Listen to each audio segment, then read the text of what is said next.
Hello ladies and gentlemen, and welcome to another Dota 2 video. I'm sorry that this video has taken a little bit longer than anticipated to get out today. I had to reinstall Windows 10, so if anything sounds a little bit abnormal than usual, then that might be what's going on.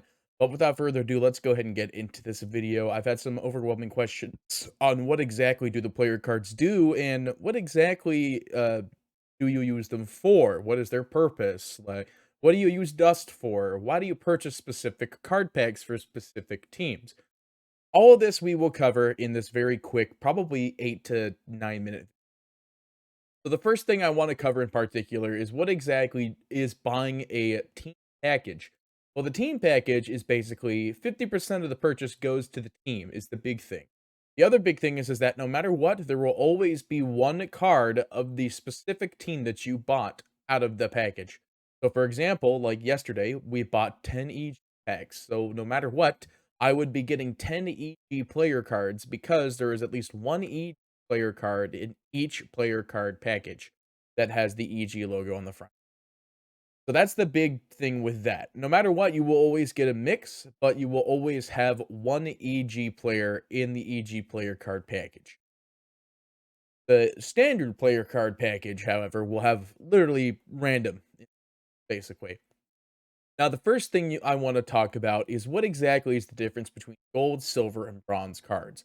The gold cards basically have 5 total vanity stats. Now, the only reason I call them vanity stats is because there's actually it doesn't make a huge difference in the fantasy score about these vanity statistics, especially ones that are like camps stacked, observer wards planted, or even like runes grabbed on specific heroes. For example, Ice, he is one of the more flexible players out there, but I know he doesn't stack camps as much, and I know as a core he doesn't place wards.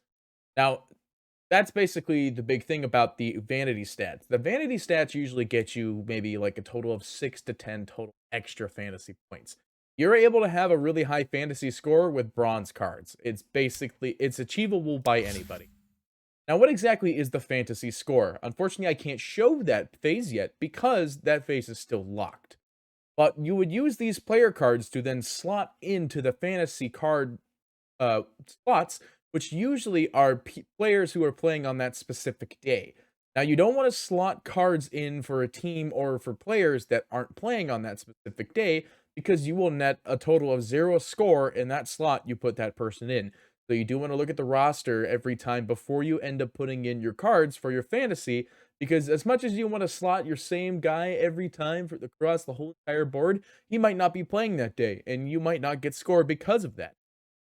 So the fantasy thing is a big research kind of deal, but you could always follow your favorite Twitter personality, not me, on Twitter and find out what exactly they have slotted in for their fantasy picks for the day.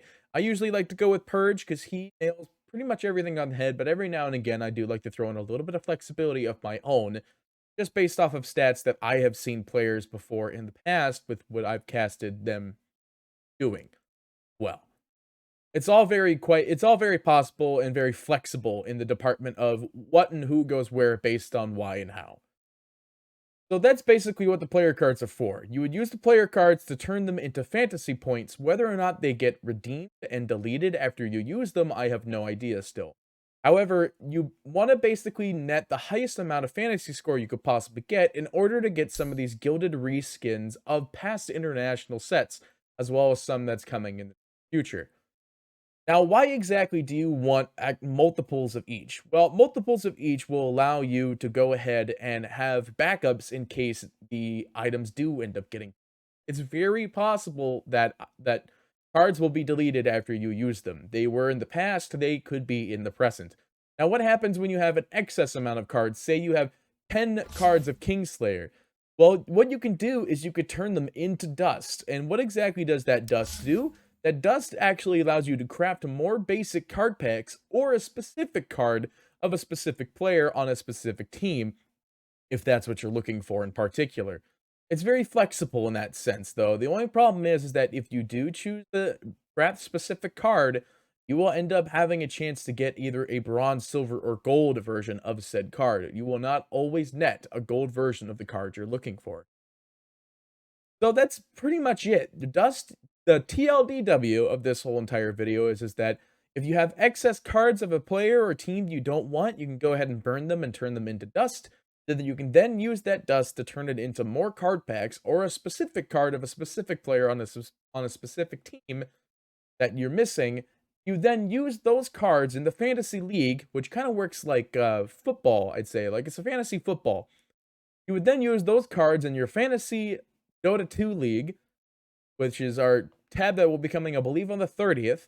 You will then use those to turn it into your fantasy points, which at the end of the season will net you your gilded versions of sets. I believe that there's probably going to be something pretty crazy for whoever is the #1 Oracle of Dota 2. It's been a long season, so I imagine there's a nice package for whoever ends up getting that.